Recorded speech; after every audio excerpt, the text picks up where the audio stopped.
नव वर्ष की आप सभी को हार्दिक शुभकामनाएं। ये साल आपके लिए मंगलमय रहे, आप सभी उन्नति करें। आज मैं आपके सामने मिथुन राशि वालों का वर्ष 2021 का वार्षिक राशिफल लेकर उपस्थित हुई हूं। सबसे पहले हम साल की शुरुआत में ग्रहों की स्थिति के बारे में जान लेते हैं कि साल की शुरुआत में ग्रहों की पोजीशन क्या रहने वाली है। तो सबसे पहले बात करते हैं हम राहु की और केतु की, जो कि इस साल 23 सितंबर को वृषभ में राहु विराजमान हुए और केतु वृश्चिक में। अगले साल भी वो सेम इसी कंडीशन में रहेंगे, यानी राहु वृषभ में और केतु वृश्चिक में विराजमान रहेंगे। शनि इस पूरे वर्ष नववर्ष में मकर राशि में विराजमान होकर रहने वाले हैं और साल की शुरुआत में गुरु भी शनि के साथ मकर राशि में ही विराजमान रहेंगे। हालांकि गुरु अपनी नीचस्थ राशि में यानी मकर राशि में साल की शुरुआत में रहने वाले हैं।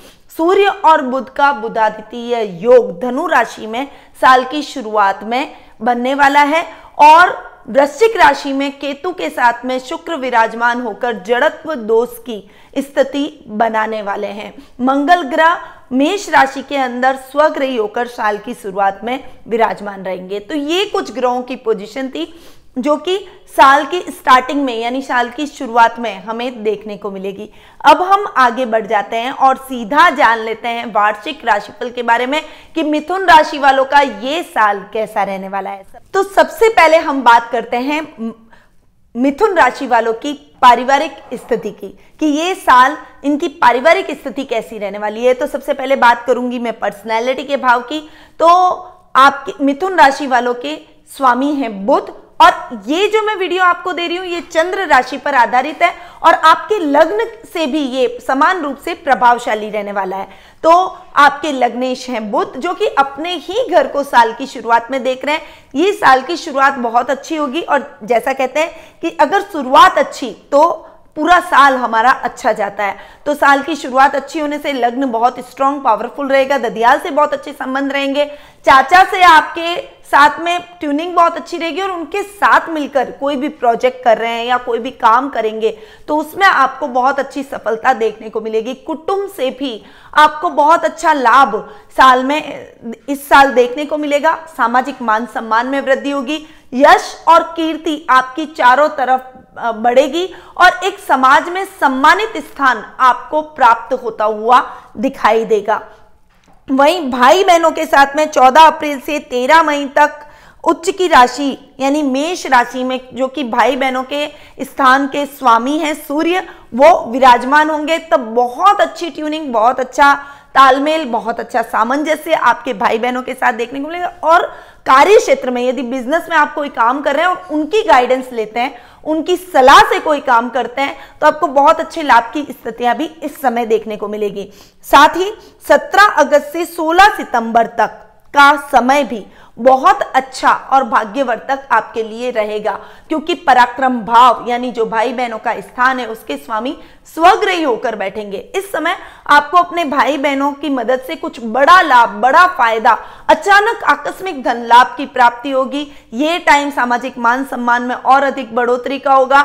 इस समय आपके राजनीतिक अगर आप कोई इंटरेस्ट रखते हैं या राजनीति में आपका एक हस्तक्षेप रहता है तो वो हस्तक्षेप और अधिक बढ़ेगा। आपकी पावर में वृद्धि होगी। लोग आपसे प्रभावित होते हुए दिखाई देंगे और आपकी बातों को मानते हुए भी दिखाई देंगे। यहां तक कि बॉस के सामने भी अगर आप जॉब कर रहे हैं तो आपकी छवि बहुत ही प्रभावशाली होकर निकलेगी और इस समय आपके प्रमोशन के भी चांसेस बनने वाले हैं। यानी भाई बहनों का स्थान भी बहुत अच्छा आपके लिए उत्कृष्ट प्रदर्शन वाला रहेगा। हालांकि अक्टूबर मिड से लेकर नवंबर मिड तक का जो समय है इस समय आपको थोड़ा सा ध्यान रखना पड़ेगा।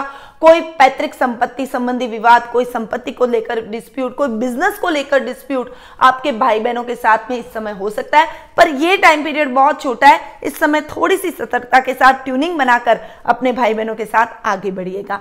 माता के साथ आपकी साल भर ट्यूनिंग अच्छी रहने वाली है। लग्नेश है बुध और बुध साल भर आपको अच्छे रिजल्ट ही देंगे। माता के स्थान के स्वामी भी आपके बुध ही हैं जो कि आपके लग्नेश हैं।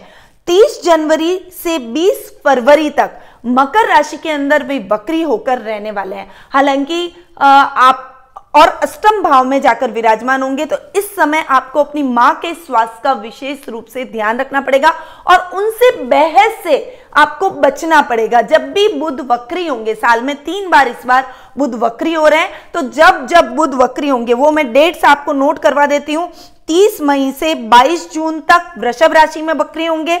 मैंने आपको पहले ही बता दिया 30 जनवरी से 20 फरवरी तक वे मकर राशि में वक्री होंगे और 27 सितंबर से 18 अक्टूबर तक वे अपनी खुद की राशि कन्या में वक्री होकर विराजमान रहेंगे। हालांकि कन्या में जब वो वक्री होंगे तो वो रिजल्ट बहुत अच्छे देंगे, क्योंकि वो अपनी खुद की घर में बैठे हैं, इसीलिए उस घर को और अधिक बढ़ाएंगे, उस काम को और अधिक बढ़ाएंगे, यानी आपके लग्न को पावरफुल करेंगे और आपके सुख स्थान माता के साथ संबंधों को और अधिक मजबूत करते हुए दिखाई देंगे। इस समय आप अपने व्यापार में वृद्धि करेंगे, नया घर, नई प्रॉपर्टी आप लेते हुए दिखाई देंगे। और कन्या राशि में स्वग्रह के साथ बुध उच्च के भी होते हैं, तो वो और भी ज्यादा आपको अच्छे रिजल्ट देंगे।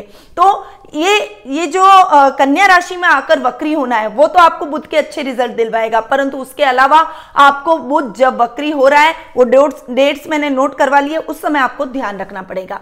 संतान से आपके रिलेशन साल भर ओवरऑल अच्छे रहने वाले हैं।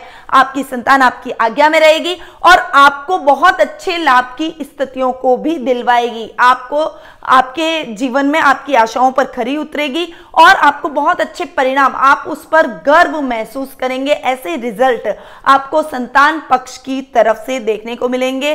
आपके जीवन साथी या दाम्पत्य भाव की यदि मैं बात करूं तो देखिए, दाम्पत्य भाव के स्वामी हैं गुरु, जो कि इस साल थोड़ा सा गड़बड़ रहने वाले हैं, क्योंकि गुरु बैठ रहे हैं जाकर अष्टम में।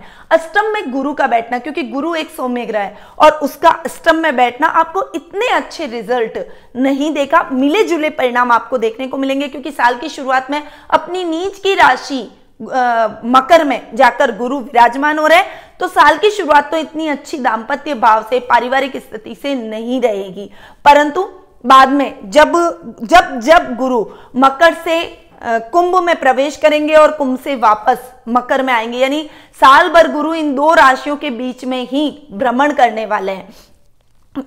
डेट्स आपको मैं बता देती हूं। जब 6 अप्रैल से 14 सितंबर तक गुरु कुंभ राशि में विराजमान रहेंगे और 20 नवंबर से साल के अंत तक जब वो कुंभ राशि में विराजमान रहेंगे, तब वो आपको बहुत अच्छे रिजल्ट प्रदान करने वाले हैं। तो जीवन साथी के साथ में साल में मिले जुले परिणाम आपको देखने को मिलेंगे। अगर यही बात मैं पिता के साथ कहूं तो पिता के साथ भी सेम स्थिति रहेगी, उनके साथ भी इस साल आपको फ्लक्चुएशन देखना पड़ेगा।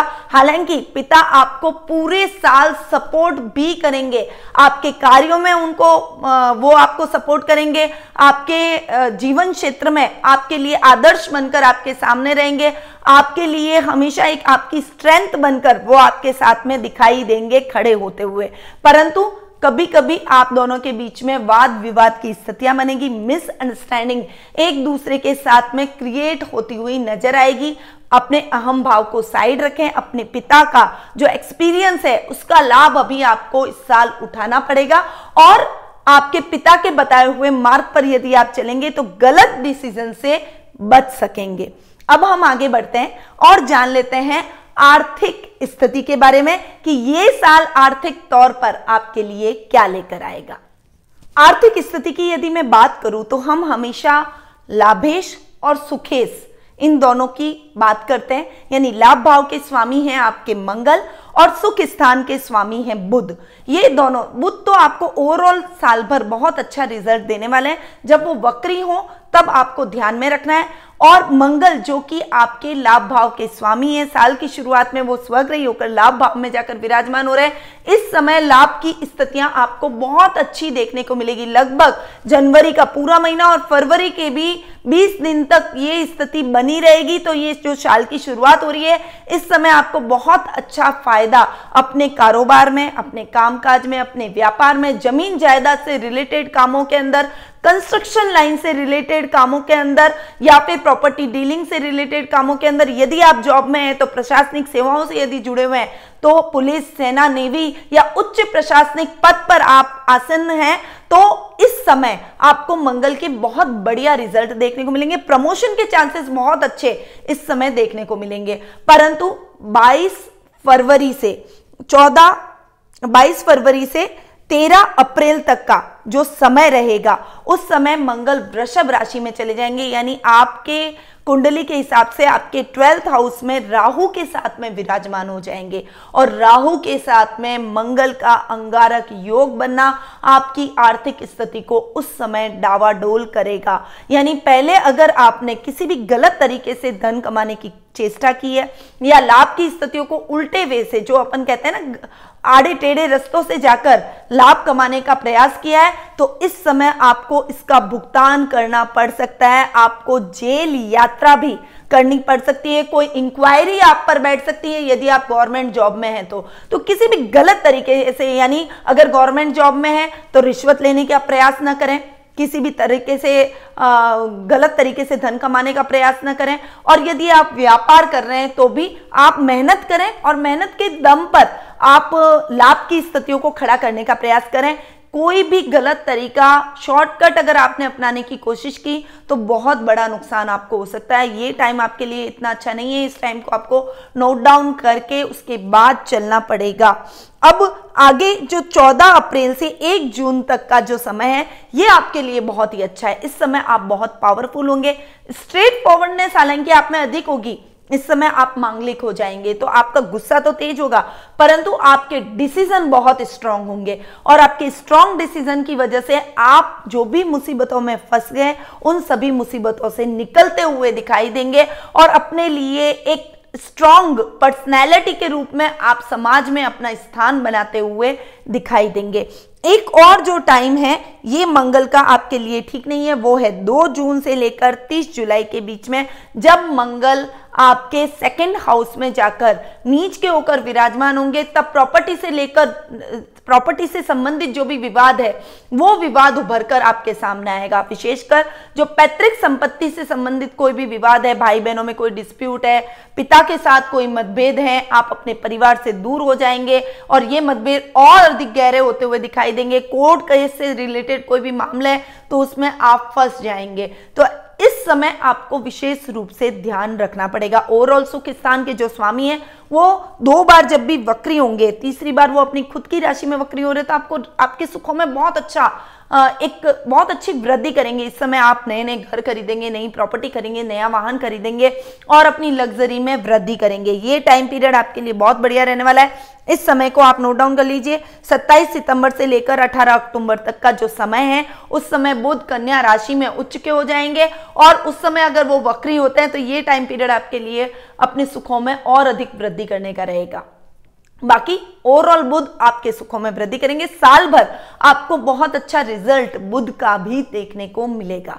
तो ये तो थी आर्थिक स्थिति। अब हम आगे बढ़ते हैं और जान लेते हैं शिक्षा, कैरियर और व्यवसाय के बारे में। देखिए, शिक्षा और कैरियर और व्यवसाय की यदि मैं बात करूं तो सबसे पहले हम विद्यार्थियों की बात करते हैं और विद्यार्थियों की बात करते हैं तब हम सबसे पहले पंचम भाव को देखते हैं।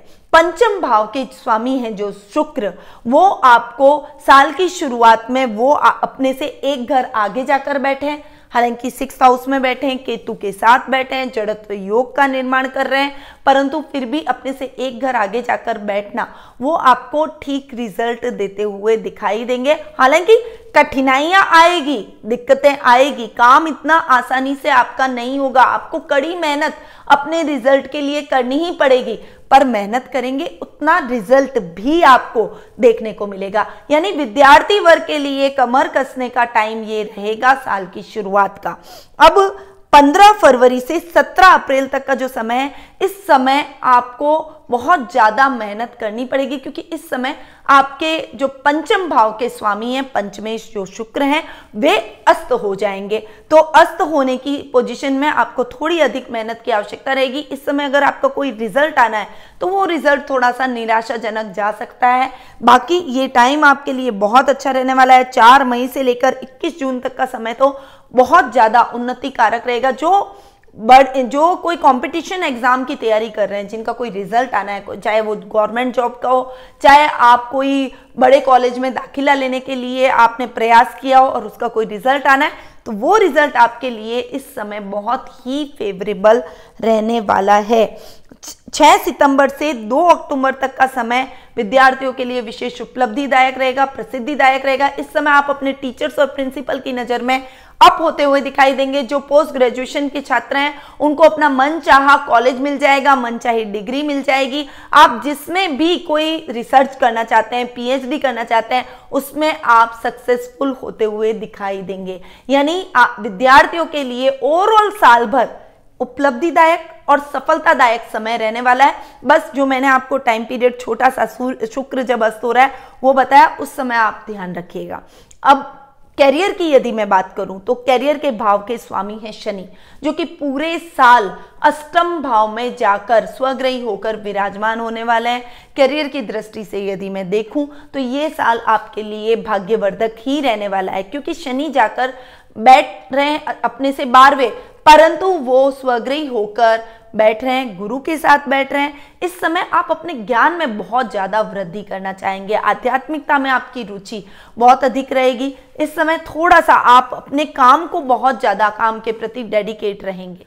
तो युवाओं के लिए ये समय भाग्यवर्धक रहने वाला है। आप मनचाही नौकरी इस समय प्राप्त करेंगे।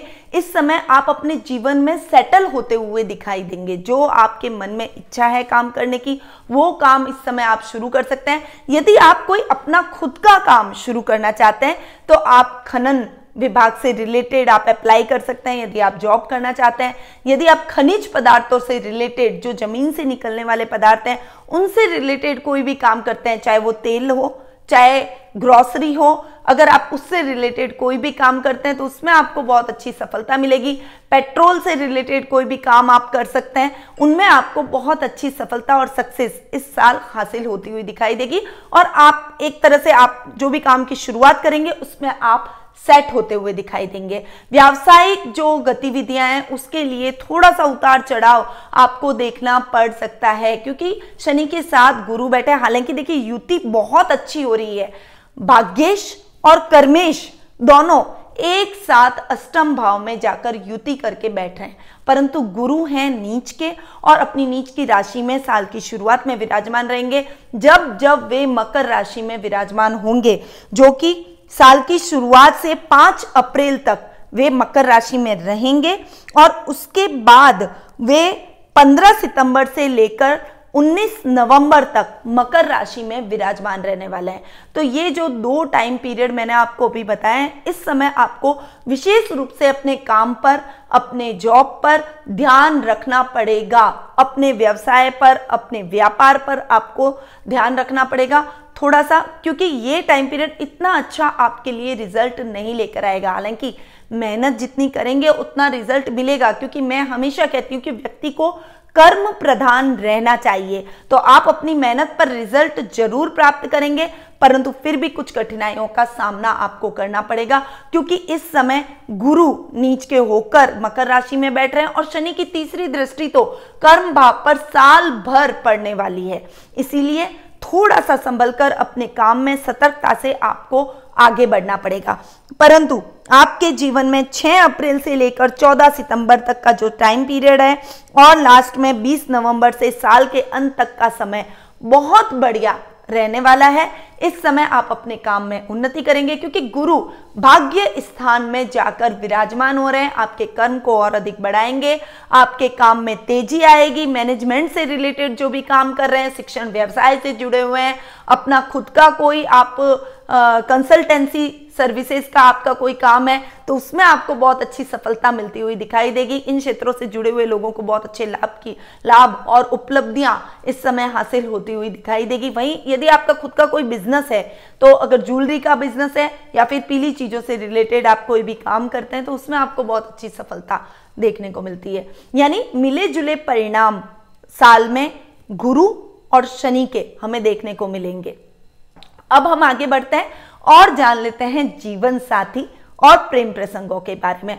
तो जीवन साथी और प्रेम प्रसंगों की यदि मैं बात करूं तो वही बात सप्तमेश भी गुरु हैं, जो कि कर्मेश भी थे और सप्तमेश भी गुरु हैं। हालांकि सूर्य बुध का बुधादित्य योग जीवन साथी के भाव में बना हुआ है, यानी लाइफ पार्टनर से आपको साल भर लाभ की स्थितियां देखने को मिलेगी। जीवन साथी के नाम से यदि कोई काम करते हैं तो उसमें भी आपको सफलता प्राप्त होगी, परंतु और कोई पार्टनर को अपने काम में न डालें। अगर आपको पार्टनरशिप में काम ही करना है तो आपको अपने जीवन साथी का नाम डाल देना चाहिए, उससे आपको सफलता प्राप्त होगी। परंतु किसी और के साथ में आपने काम किया तो वो काम आपका सक्सेसफुल नहीं होगा।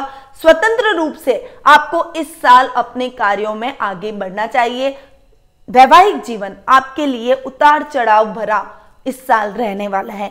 यदि आप अविवाहित हैं और विवाह के बंधन में बनना चाहते हैं तो आपको जब गुरु कुंभ में जाएंगे 6 अप्रैल से लेकर 14 सितंबर तक और 20 नवंबर से लेकर साल के अंत तक, इस समय आपके विवाह के बंधन में बनने के चांसेस बहुत अच्छे रहेंगे। परंतु उसके अलावा आपको थोड़ा इंतजार अभी करना पड़ेगा। लाइफ पार्टनर के साथ में ट्यूनिंग बिगड़ती बनती रहने वाली है। कुछ महीने आपके लिए अच्छे रहेंगे, साल की शुरुआत आपके लिए अच्छी नहीं रहेगी। इस समय गुरु नीच के होकर मकर राशि में जाकर विराजमान हो रहे हैं, तो साल की शुरुआत तो इतनी अच्छी नहीं रहेगी, परंतु साल का अंत आपके लिए बहुत अच्छा और भाग्यवर्धक रहने वाला है। वैवाहिक जीवन में उतार चढ़ाव चलेगा, पर नौबत ऐसी नहीं आएगी कि संबंध विच्छेद हो जाए। लव रिलेशनशिप में भी आपको संभलकर अपने प्रेमी या प्रेमिका के साथ साल की शुरुआत में रहना पड़ेगा, क्योंकि उससे आपको धोखा मिल सकता है, वो आपके साथ चीटिंग कर सकते हैं। तो इसलिए आप इस समय संभल कर रहें, अपनी रिलेशनशिप को इतना आगे न ले जाएं कि फिर बाद में आपको रिलेशनशिप टूटने का दर्द हो, आपका दिल टूट जाए और आपको पछताना पड़े अपने डिसीजन पे। तो आपको थोड़ा सा ध्यान अपनी रिलेशनशिप में और मैरिटल लाइफ के अंदर रखना पड़ेगा। अपनी मैरिज का पूरा ध्यान रखें, थोड़ा सा ईगो को साइड कर दें, क्योंकि वैवाहिक जीवन के अंदर तनाव हो जाना हमारे जीवन की प्रत्येक प्रक्रिया को प्रभावित करता है, प्रत्येक क्षेत्र को प्रभावित करता है। इसीलिए अपने ईगो को थोड़ा साइड में रखें, एक दूसरे के साथ तालमेल बनाकर रखें और किसी भी बात के वाद विवाद की स्थिति में एक बंदा अगर जीवन साथी लाइफ पार्टनर में अगर एक भी जना चुप हो जाता है तो जीवन की गाड़ी आगे चलती चली जाती है। तो थोड़ा सा ध्यान रखें। बाकी ओवरऑल कोई बड़ी समस्या आपके दाम्पत्य जीवन में या लव रिलेशनशिप में नहीं होगी। अब हम आगे बढ़ते हैं और जान लेते हैं स्वास्थ्य के बारे में कि ये साल स्वास्थ्य की दृष्टि से आपके लिए क्या लेकर आया है। देखिए, सबसे पहले तो मैं आपको बता दूं कि पूरे साल राहु आपके 12th हाउस में बैठे हैं, केतु आपके रोग भाव में बैठे हैं, तो स्वास्थ्य संबंधी समस्याएं, और शनि अष्टम भाव में कारको भाव नाश कर रहे हैं, तो स्वास्थ्य संबंधी समस्याएं तो आपको झेलनी पड़ेगी। कुछ मानसिक चिंता, बीमारी, सर्जरी होने के चांसेस, एक्सीडेंट होने के चांसेस आपके बनेंगे। वहीं वायरस से रिलेटेड जो भी बीमारियां हैं, मलेरिया, डेंगू, चिकनगुनिया, रोगाणु, कीटाणु आपको इस समय परेशान कर सकते हैं, या फिर ये जो कोरोना वायरस अपने विश्व में फैला हुआ है, अपने देश में भी फैला हुआ है, उसका इफेक्ट भी आपके ऊपर आ सकता है। इसलिए आपको साल भर अपने स्वास्थ्य का विशेष रूप से ध्यान रखना पड़ेगा। योगा, मेडिटेशन, प्राणायाम से अपने आप को जोड़े रखिए। शनि से रिलेटेड चीजों के आपको दान करने हैं और स्वास्थ्य में किसी भी प्रकार की कोताही नहीं करनी है। हाइजीन का विशेष रूप से ध्यान रखें, अपने आसपास स्वच्छता का विशेष ध्यान रखें और संभल कर चलें। थोड़ा सा अपने लापरवाही होते ही सीधा डॉक्टर से परामर्श लेकर तुरंत इलाज करवाएं ताकि समस्याएं बढ़े ना। इसलिए थोड़ा सा आपको इस साल अपने स्वास्थ्य पर विशेष रूप से ध्यान देना पड़ेगा। तो ये था मिथुन राशि वालों का 2021 वर्ष का वार्षिक राशिफल। बढ़ते हैं महा उपायों की तरफ कि देखिए, उपाय तो मेरे पास में बहुत कुछ है। बुध आपके लग्नेश हैं, तो सबसे पहले तो आपको हरी चीजों का दान इस साल करना चाहिए। गणपति जी की पूजा आराधना विशेष रूप से प्रभावशाली आपके लिए रहेगी। घर से निकले पहले आप गणेश जी की पूजा आराधना करें, उसके बाद में आप घर से बाहर निकलें। बुधवार के दिन अगर आपके पास में मरगज के गणेश जी हैं तो बहुत ही अच्छा, अन्यथा कोई भी गणेश जी की मूर्ति हो उस पर दुर्वा जरूर चढ़ाएं। ये काम आपको जरूर करना है। साथ ही आपको सप्तधान जो है वो चतुर्थी, चतुर्दशी, नवमी और अमावस्या के दिन बैल को या नंदी को आपको खिलाना है, सूर्यास्त के बाद खिलाना है। इससे जो आपके स्वास्थ्य पर बुरा असर पड़ सकता है, राहु केतु का कोई दुष्प्रभाव है, तो वो थोड़ा सा कम होता हुआ दिखाई देगा। गणपति जी की पूजा आराधना करें, गणेश चतुर्थी पर व्रत जरूर करें, गणेश चौथ जितनी भी साल में आए उस पर उसका व्रत आपको अवश्य करना है। आपकी गली में कोई भी कुत्ता दिखे, अगर काले कलर का हो तो बहुत ही अच्छा, वरना कोई भी कुत्ता स्लम डॉग आपको दिखता है, उसे आप तेल से चुपड़ी हुई रोटी अवश्य खिलाएं। पक्षियों को दाना आपको साल भर डालना है, जब भी जैसी भी आपकी पुरुषार्थ हो पक्षियों को दाना जरूर डालें। तो ये कुछ उपाय थे जो कि आपको यानी मिथुन राशि वालों को जरूर करने चाहिए। यदि आप अपने आने वाले भविष्य के बारे में, क्योंकि इतना सब कुछ एक साथ बता देना पॉसिबल एक वीडियो में नहीं होता, इसलिए अगर आप पर्सनली अपनी कुंडली दिखाकर अपने भविष्य के बारे में जानना चाहते हैं, किसी भी प्रकार की जिज्ञासा है, तो आप कुंडली विश्लेषण का लाभ मुझसे प्राप्त कर सकते हैं और टेलीफोनिक अपॉइंटमेंट की सुविधा हमने आपके लिए कर रखी है। तो नीचे दिए गए नंबरों पर तुरंत संपर्क करें, कुंडली विश्लेषण का लाभ मुझसे जरूर प्राप्त करें। मैं आपकी कुंडली का एनालिसिस करूंगी, साथ ही आपको सही रेमेडीज भी बताऊंगी ताकि आपके जीवन में आ रही समस्याएं दूर हो सके। तो अब मैं अपनी वाणी को यहीं विराम देती हूं। ये साल आपके लिए उन्नतिदायक, समृद्धिदायक रहे। इन्हीं शुभकामनाओं के साथ निधि शिमाली का नमस्कार।